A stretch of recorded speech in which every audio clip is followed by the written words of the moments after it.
부동산 흐름, 하락 흐름 좀 다지고 난 다음에 상승세로 돌아섰다라는 뉴스 많이 쏟아졌던 게 사실입니다. 자, 그런데 실제 거래가 아닌 자전거래에 의해서 자, 이렇게 상승세로 바뀐 그런 물건들 속출하고 있거든요. 자, 이를 디테일하게 보시죠. 첫 번째 사례입니다. 안성시 아파트, A 아파트 17평 형에 해당되는 자, 매매가 최근 거래가 얼마였냐면 자, 1억 4천이었죠. 자, 1억 4천인데 그런데도 불구하고 지난해 하순부터 거래가 1억 밑으로 있던 그 매매가가 갑작스럽게 1억 4천이나 뛰었다라는 한 5천 정도가 점핑을 했다라는 거죠. 어떤 호재 없이 그렇게 점핑을 하다 보니까 왜 어떤 이유 때문에 그러고 보니 어떤 이유 때문이었는지에 대해서 궁금해지기 시작합니다. 갑자기 4천만 원이 넘게 올랐죠. 자, 알고 보니 대전에 사는 김모 씨 53세 자신의 대표로 있는 법인 물건 직접 거래했다라는 것으로 밝혀지게 된 것이죠. 주인은 같은데 수천만 원 올라 거래가 된 것입니다. 일반적인 거래가 아니라 종합부동산세 때문에 자, 법인 대표에게 넘긴 것이다 라는 것을 확인할 수가 있죠. 여러분도 잘 아시다시피 종합부동산세, 자, 개인 같은 경우는 9억 공제가 이어지죠. 기본공제 9억인데 자, 법인 같은 경우는 자, 문재인 정권에서 기본공제 삭제를 해버렸습니다. 자, 그러다 보니 그냥 거주형에 해당되는 부동산 보유를 하고 있다라고 하게 되면 6%의 세율로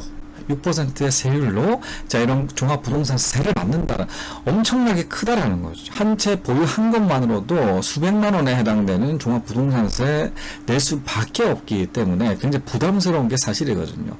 법인이 부동산 보유한다라는 것은 사실 생각할 수도 없어요. 두 번째 사례 말씀드리도록 하겠습니다. 자, 이 사례 역시도 마찬가지로 법인이 개인으로 넘긴 그런 물건입니다. 자, 같이 한번 봐보실게요. 자, 충북 청주시 B단지 25평입니다. 자, 올해 33채 자, 거래가 됐는데 상위 3건 같은 경우는 법인이 법인 대표에게 넘긴 직거래였습니다. 자, 마찬가지로 종합부동산세를 덜기 위해서 황급하게 6월 1일 전에 매도한 물건이다라는 것입니다. 3건을 매수한 법인 대표는 모두 서울, 대구 등의 외지인이었습니다. 자, 매수 가격이 최저 호가보다 5천에서 6천만 원이나 높게 되었었죠. 자, 높게 설정하는 이유, 자, 뒷부분에 디테일하게 말씀드리도록 하겠습니다. 자, 거래 신고가 뜨자 다른 집주인들은 매도 호가 올려야 하는 거 아니냐라고 따지기 시작했습니다. 그렇지 않겠습니다. 실거래가가 그렇게 자기는 5천, 6천 정도 자, 적정한 가격이라고 해서 그렇게 다운시켜서 지금 해놨는데 그게 실제 거래인데 자, 이런 실거래가가 갑작스럽게 5천, 6천이나 뻥 뛰다 보니까 야, 이 가격 높여져 있는 5, 6천 정도 높여서 자, 매도가를 잡아야 되는 거 아닌가에 대해서 자, 이를 따진다라는 것이죠. 실제적으로 돈이 왔다 갔다 하는 그 부분이기 때문에 민감합니다. 자, 실수요자들도 집값이 이제 오르는 게 아니냐고 묻고 있습니다. 자, 이 다급한 그런 흐름들까지 만들 수가 있다라는 것이죠. 자전거래임에도. 자, 이렇게 상승세가 아닌 갑작스럽게 뻥 뛰는 자, 종합부동산세를 덜기 위한 그런 자전거래이다라는 사실들을 여러분들 캐치하셔야 된다라는 것이죠. 이런 거래의 이유는 뚜렷합니다. 자, 뚜렷합니다. 자, 그 이유에 대해서 한번 디테일하게 봐보시죠. 자, 첫 번째 종부세 부담을 덜기 위해서 라는 것이죠. 자, 기본공제 삭제됐습니다. 자, 개인 같은 경우는 9억까지 기본공제 적용시키는데 자, 법인 같은 기본공제가 아예 없어요. 자, 그러다 보니 한 채부터 종합부동산세를 꼬박꼬박 내야 됩니다. 세율도 엄청 높아요. 6% 간다라는 것이죠. 그러다 보니 버틸 수가 없습니다. 보유할 수가 없어요. 법인으로는 사실 보유할 수가 없습니다. 자, 이런 부분으로 종합부동산세 굉장히 부담된다라는 것이죠. 매물 호가보다 수천만 원 비싸게 매수합니다. 왜 그러냐면 지난해 10월 달에 집값이 급락했기 때문입니다. 집값이 단기적으로 급락했기 때문입니다. 그럼 시뮬레이션 한번 돌려보자고 하게 되면 자, 6월 1일 자가 종부세 이 기준이지 않겠습니까? 그러면 6월 2일 날 매수를 했던 법인 물건 법인 대표가 있어요. 자, 그런데 갑작스럽게 2억 하던 게 1억으로 떨어집니다. 1억만큼 떨어져요. 자, 실제 거래가 그렇게 된다라는 거. 자기는 단타로 이렇게 샀다 팔았다 하려고 했었던 사람들이 갑작스럽게 잠긴다라는 거죠. 실제 거래, 뭐 1억 손해를 보고 팔아야 되는 시기니까 종합부동산세를 자, 6월 2일부터 그리고 6월 내년 6월 1일 전에는 매도를 단기적으로 팔려고 그렇게 생각을 했는데, 야, 이거 장기 플랜으로 가야 되네 라고 그렇게 됐다라는 것이죠. 그러다 보니 자, 실제 거래는 자 지금 1억이다 보니까 그렇게 팔 수가 없잖아요. 그러다 보니 매도가를 2억으로 맞추면, 자기가 2억에 샀기 때문에 2억으로 맞춘다라는 것이죠. 자, 그러면 양도세도 없지 않겠습니까? 2억으로 샀기 때문에 양도 차익이 없죠. 자, 그러다 보니 양도세를 낼 필요도 없고 그냥 취득세만 납부한다라고 하면 순전하게 스무스하게 이렇게 이동을 시킬 수가 있다라는 것입니다. 보시죠. 매수 가격보다 하락해 손해를 보고 매도하기보다 종합부동산세가 부담이 적은 개인으로 이동시킨다라는 거죠. 시세보다 비싸게 매수하면 향후 집값이 올랐을 때 양도세를 줄일 수도 있다라는 부분이죠. 앞서 말씀드렸던 그대로입니다.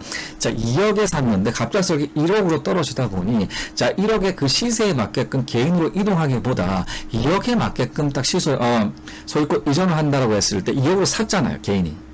그런데 취득세 한번 냈다라는 것이 1%, 공시지가 1억 이하는 1%는 취득세 뭐 100채 가지고 있다고 하더라도 1%이기 때문에, 자, 그러다 보니 2억에 맞춰서 2억에 팔다 보니까 양도세는 제로고, 자, 1억이지만 나중에 2억으로 올라갈 때까지 버티기 한다라는 것입니다. 샀던 가격이 2억이다 보니까 또 1억에 지금 시세지만 또 2억으로 올랐을 때는 뭐 양도세가 없는 상태에서 매도를 할 수가 있기 때문에 또이죠. 한번 마음고생을 심하실 겁니다. 단타 그렇게 치려고 했었는데 갑작스럽게 집값 꺾이다 보니까 이러지도 못하고 저러지도 못하는 현상들 여러분 보신다라는 것이죠. 자, 집값 띄우기 효과 어느 선까지 올라갈지에 대해서는 모르겠죠. 이렇게 자전거래 6월 1일 이전에 이루어지는 자, 이런 자전거래 여러분들 정확하게 아시기 때문에 안 속는다라는 것이죠. 5, 6천 정도 뻥튀기 되어 있던 그 물건들, 야, 올라가는 거 아니야, 그렇게 해서 막 샀다가는 엄청나게 손해를 막심하게 보신다라는 이런 부분들까지 꼼꼼하게 보셔야 된다라는 것이죠. 근데 저 역시도 마찬가지였습니다. 저도 2021년 자, 법인으로 보유하고 있던 8채 물건을 제 개인으로 돌렸던 적이 있습니다. 왜 그랬냐면 이 종부세 때문이었죠. 8채 매수했던, 자, 법인으로 그대로 보유했다라고 하면 1년마다 4천씩 종합부동산세를 내야 됐었어요. 6% 구간이죠. 그리고 기본공제 없어졌죠. 세금 폭탄을 맞는다라는 것입니다. 그러다 보니 개인으로 옮길 수밖에 없었어요. 그런데 여기에서는 점핑한 거래였지 않겠습니까? 지금 시세는 1억인데 2억으로 자 이렇게 샀던 가격으로 이렇게 옮긴다라는 것인데 저는 그럴 수가 없었습니다. 왜냐하면 샀던 가격이 6천인데 역발상 투자로 6천, 7천대에 그렇게 부동산 매수를 했었는데 그 당시의 실거래가는 1억 4천에서 1억 6천 이상이었기 때문에 한 3배? 투자금 대비해서는 뭐 20배, 30배 정도가 올라 있는 상태여서 자, 양도세를 어마어마하게 물어야겠더라고. 실제 실거래가를 기준으로 이 매매가를 잡는다라고 하면.